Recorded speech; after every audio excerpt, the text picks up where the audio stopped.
ওষুধের কথাগুলো। আচ্ছা ঠিক আছে, তাহলে আমি আরেকবার বলি। হ্যাঁ বাবা, একটা লাল ওষুধ দিব, ঠিক আছে? ওইটা 4টা দাগ দেওয়া থাকবে। ওটা হচ্ছে 30 দিন খাবেন, সকালে, দুপুরে, সন্ধ্যায় আর রাতে। ট্যাবলেটটা 5 দিন খাবেন রাতের বেলা ভরা পেটে। নাতা খাবেন 3 বেলা যদি ব্যথা হয়, ভরা পেটে 2 দিন, ঠিক আছে? আর হচ্ছে আরেকটা ওষুধ দিব, ওটা হচ্ছে 44 দিনের জন্য। ওটা অনেক বড় নিয়ম, ওটা আপনাদের বাসায় গেলে লেখা করা যায়, কাগজ নিয়ে দেখাবেন, দেখা তারপরে আজকে আর কালকে দিবেন 1 ঘন্টা পর পর। আপাতত আজকে আর কালকে দিবেন। আর হচ্ছে আরেকটা নীল কালার ওষুধ, এটা সবার জন্য না, এটা হচ্ছে যাদের ডাক্তার লিখে দিলে তাদেরকে শুধু দিব যাওয়ার সময়। আর কালো চশমা দিছি, কালো চশমা হচ্ছে 15 দিন করবে। তারপরে হচ্ছে আরেকটা চশমা দিব, সাদা চশমা যাওয়ার সময় 15 দিন পর আবার ওটা, ঠিক আছে? কাছের কাজ করার জন্য করবে, যেমন হচ্ছে মোবাইল দেখা, কোরআন শরীফ পড়া, মানে পেপার পড়া, কাছের যেগুলো কাজ সবসময় করতে হবে না, ঠিক আছে বাবা? আর হচ্ছে আরেকটা কি, চোখে পানি লাগাবেন না 15 দিন।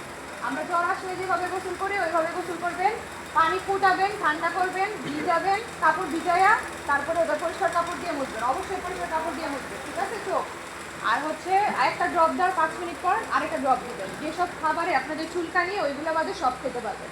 আর কেউ যদি ডায়াবেটিস, প্রেশার বা অন্য কোনো কিছুর ওষুধ খায় ওইগুলোও খেতে পারবে, ঠিক আছে?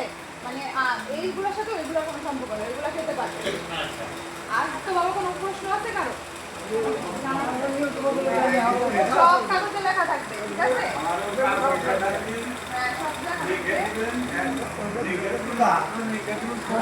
ওষুধে দাগ দেওয়া থাকবে, কাগজেও লেখা থাকবে। হ্যাঁ বাবা, সব খেতে পারবে। ঠিক আছে বাবা, তাইলে তো বুঝছেন সবাই। ঠিক আছে, তারপরে যদি কারো কোনো প্রশ্ন থাকে আমার পরে জিজ্ঞেস করো। আল্লাহ বেঁচে গেছে। ওগুলো সবটাই